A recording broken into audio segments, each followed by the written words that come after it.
हर हर महादेव, जय भोलेनाथ।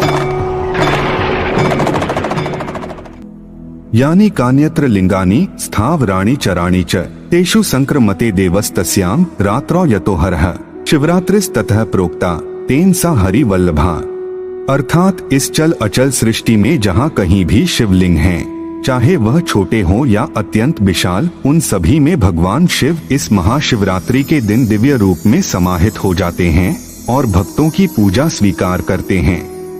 भगवान श्री हरि विष्णु को भी महाशिवरात्रि का दिन अत्यंत प्रिय है। अन भोलेनाथ की असीम अनुकंपा से वेद ऋषि श्री वेद व्यास जी द्वारा रचित शिव महापुराण में वर्णित दिव्य ज्ञान के माध्यम से आज की अपनी प्रस्तुति में हम हिंदू धर्म में मनाए जाने वाले एक पवित्र पर्व महाशिवरात्रि के बारे में जानकारी देने का प्रयास कर रहे हैं। वैसे तो एक वर्ष में 12 शिवरात्रियां आती हैं, जो कि प्रत्येक मास के कृष्ण पक्ष की चतुर्दशी को आती हैं। लेकिन फाल्गुन मास में पड़ने वाली कृष्ण पक्ष की चतुर्दशी को आने वाली शिवरात्रि को महाशिवरात्रि के नाम से जाना जाता है। वास्तव में हिंदू धर्म में महाशिवरात्रि के पावन पर्व को लेकर अलग अलग मान्यताएं हैं। कोई इस पर्व को भगवान शिव के जन्म दिवस के रूप में मनाते हैं, तो कोई इस दिन को भगवान शिव के विषपान दिवस के रूप में मनाते हैं, तथा कोई इस दिन को भगवान शिव तथा माता पार्वती के विवाह के रूप में मनाते हैं। परंतु आज हम शिव महापुराण के विधेश्वर संहिता खंड में वर्णित ज्ञान के माध्यम से यह कथा सुना रहे हैं कि जब शौनकादि ऋषियों ने सूत जी से प्रश्न किया कि हे महाभाव, भगवान शिव के 2 रूप कौन कौन से हैं तथा उनका प्राकट्य कैसे हुआ, कृपया हमें यह जानकारी देने की कृपा करें। तब सूत जी ने कहा, हे मुनिश्रेष्ठो, ब्रह्म रूप होने के कारण भगवान शिव निष्कल अर्थात निराकार कहे गए हैं, तथा अंग प्रत्यंगों सहित रूपवान होने के कारण उन्हें सकल अर्थात साकार भी कहा गया है।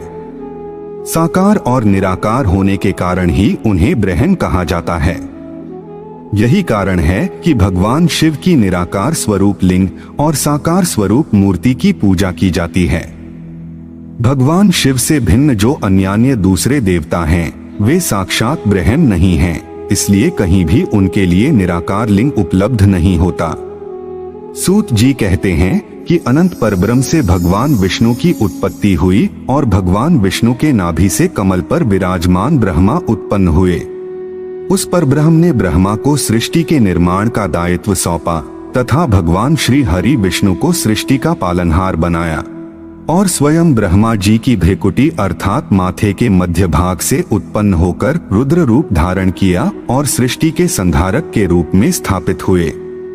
इस प्रकार उस अनंत परब्रह्म से 3 देवों की उत्पत्ति हुई, जिन्हें त्रिदेव कहा जाता है।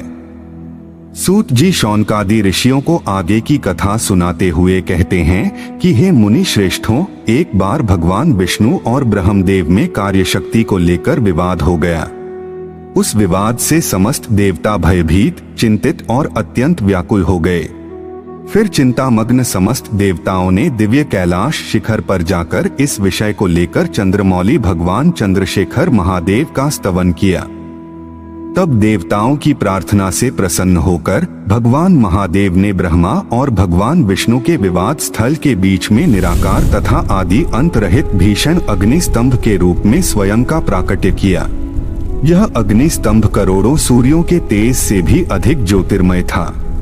तदंतर श्री ब्रह्मा और श्री विष्णु दोनों द्वारा उस ज्योतिर्मय स्तंभ की ऊंचाई तथा गहराई की थाह लेने की चेष्टा की गई। श्री ब्रह्मा उस स्तंभ के ऊपरी छोर देखने के लिए गए तथा श्री विष्णु जी उस स्तंभ के निचली छोर का पता लगाने के लिए गए, परंतु दोनों ही उस स्तंभ का अंत तथा आदि का पता नहीं कर पाए। तदंतर वे दोनों ब्रह्मदेव और श्री विष्णु भगवान शंकर को प्रणाम करके दोनों हाथ जोड़कर उनके दाएं बाएं भाग में चुपचाप खड़े हो गए।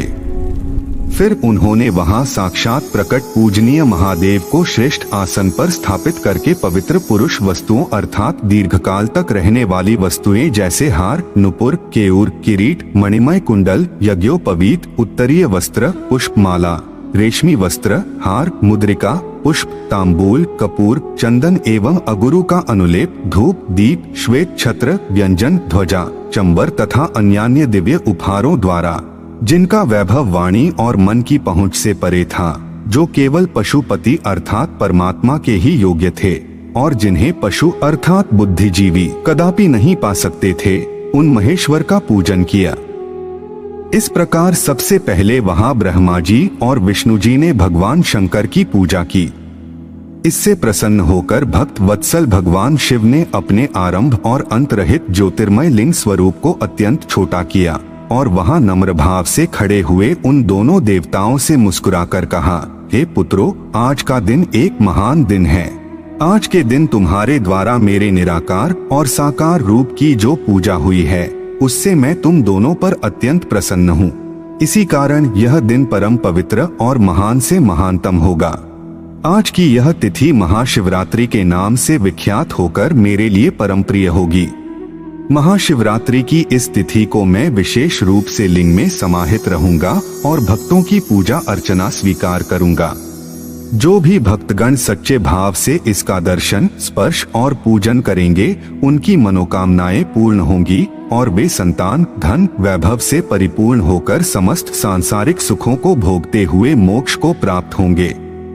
इस प्रकार तभी से महाशिवरात्रि का यह पावन पर्व मनाया जाता है।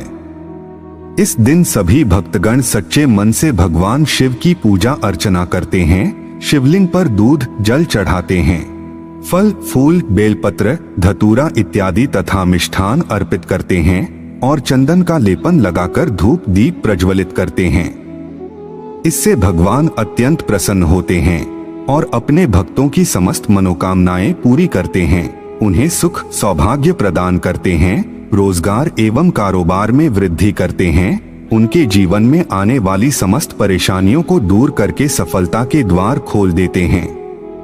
तो यह थी हिंदू धर्म में मनाए जाने वाले एक पवित्र पर्व महाशिवरात्रि के बारे में एक छोटी सी जानकारी।